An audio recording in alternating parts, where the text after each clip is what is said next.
Bonjour et bienvenue dans le Lab du Fundraising, le podcast des fundraisers qui veulent passer à l'action. Je suis Stéphanie Drouin, freelance en fundraising et podcast. Ici, chaque lundi, on prend 10 minutes pour aborder une problématique concrète, partager plein de conseils applicables tout de suite et s'inspirer de retours du terrain. L'objectif, vous aider à mieux collecter, tester de nouvelles idées et vous former sans jargon ni blabla inutile. Si vous ne voulez rien manquer, pensez à vous abonner sur votre plateforme d'écoute préférée. Aujourd'hui, on va parler d'un sujet indispensable quand on travaille sur les libéralités, la brochure leg. Mais attention, il n'y a pas qu'une seule façon de faire, même si pendant des années, on a peut-être essayé de trop en dire en un seul document. Mais est-ce que tout donner d'un coup aide vraiment la personne à comprendre? Pour en parler, j'ai le plaisir d'accueillir Mathilde Delhomme, directrice des libéralités chez Adfinitas. Bonjour Mathilde. Bonjour Stéphanie, merci de m'accueillir à nouveau. Alors pendant longtemps et encore à ce jour, on a cherché à être exhaustif quand on crée une brochure leg, donner des infos juridiques, présenter l'association et son projet, partager des témoignages, même parfois des exemples de testament. Est-ce que toi, tu y crois encore à cette, recette de brochure parfaite? Ah non, alors ça c'est sûr que la brochure parfaite, elle n'existe pas. C'est impossible de la faire parce qu'en fait, soit tu fais une brochure extrêmement précise et exhaustive et auquel cas, t'écris le code pénal, quoi. Soit tu fais quelque chose qui, à mon sens, est plus tourné vers l'autre et va respecter les paliers de compréhension progressif du cerveau humain. Et là, en fait, tu te retrouves avec une pluralité de documents qui vont donner les informations petit à petit pour essayer, en fait, d'être compris.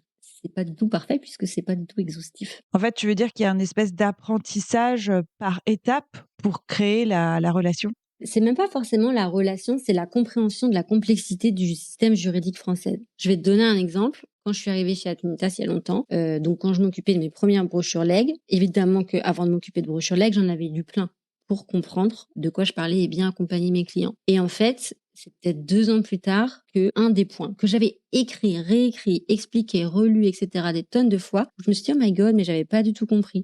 L'exemple, c'est j'avais pas compris que les différentes formes de legs pouvaient et voire devaient être cumulées dans un testament pour pouvoir avoir un projet hyper complet et hyper conforme aux volontés de chacun. Pourtant, je l'ai lu plein de fois. Et tout ça, en fait, ça revient au fait de comprendre que c'est pas parce qu'on dit, qu'on explique que la personne, elle comprend, même si elle veut comprendre. Des fois, le cerveau, il fait ses propres blocages et c'est souvent pour ça d'ailleurs qu'en management, en enseignement, etc., on parle des paliers d'intelligence. À un moment, il y a un déclic qui se fait. Et du coup, je trouve que c'est dommage quand on fait une brochure leg, de vouloir expliquer tant de choses, parce que souvent on est sur des 16 pages et qui expliquent des données hyper complexes en plus. Et dans le fond, je suis assez persuadée qu'elles, aussi bien construites et écrites qu'elles soient, elles manquent leur public. Parce qu'en fait, il est trop tôt pour la personne pour comprendre pourquoi est-ce qu'il faut un légataire universel, pourquoi est-ce qu'il faut que mon testament il soit enregistré au fichier central des dernières volontés. Enfin, toutes ces informations qui sont importantes. Mais c'est pas parce qu'on les dit que la personne, elle va les comprendre.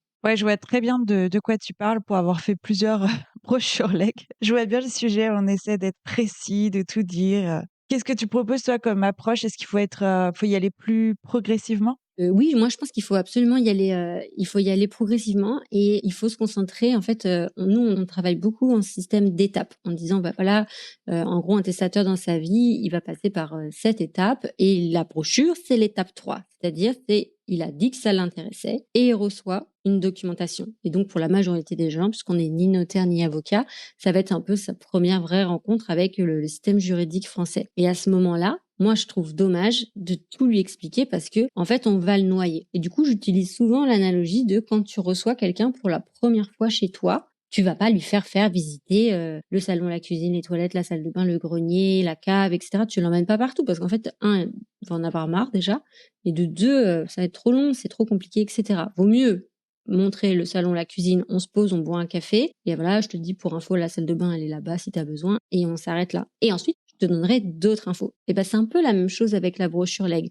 Quand la personne, elle arrive, de quoi elle a besoin pour comprendre les bases et réfléchir à un projet qui peut faire sens pour elle. Et après, tu peux rediscuter et petit à petit donner un certain nombre d'infos.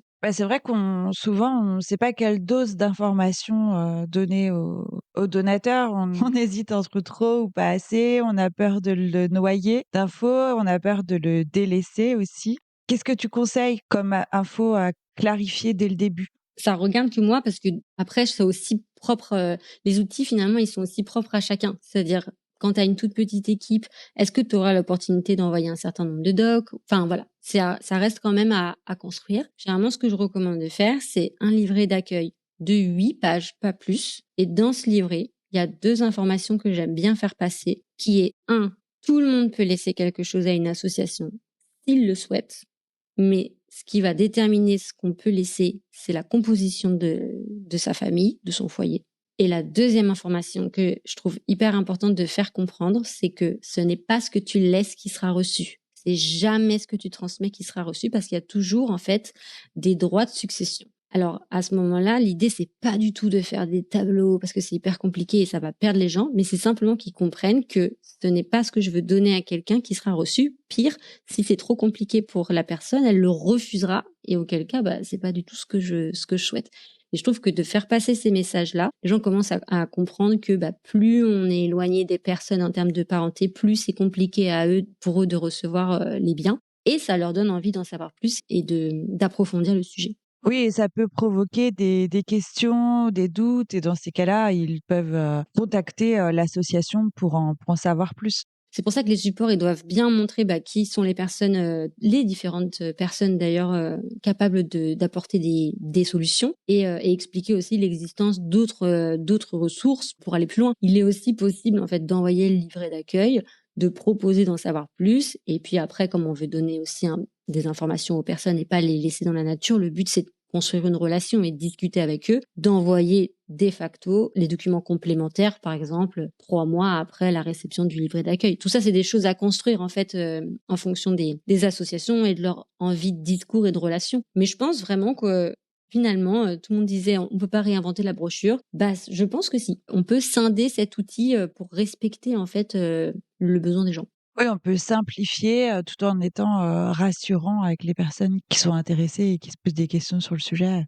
Ah mais complètement. Tu sais qu'il y a plus extrême que moi encore. Il y a une experte en marketing que j'adore qui s'appelle Sunita Goudou et elle a un podcast anglo-saxon qui s'appelle Legacy Fundraising Chat et elle a fait une série d'épisodes hyper intéressants que m'a conseillé une cliente justement sur les outils leg et l'accueil et elle, sa brochure leg, elle fait 4 pages. Donc c'est pour te dire que elle est encore plus drastique dans l'échelonnement en fait de la prise de parole et de la divulgation progressive du contenu.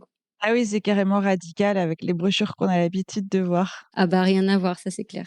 Alors si je résume tes conseils, donc il faut accueillir progressivement, prendre son temps et pas tout donner d'un coup, clarifier quelques points quand même importants dès le départ et oui, peut-être dissiper les doutes ou en tout cas pouvoir apporter des réponses peut-être en direct ou en tout cas prolonger cette relation.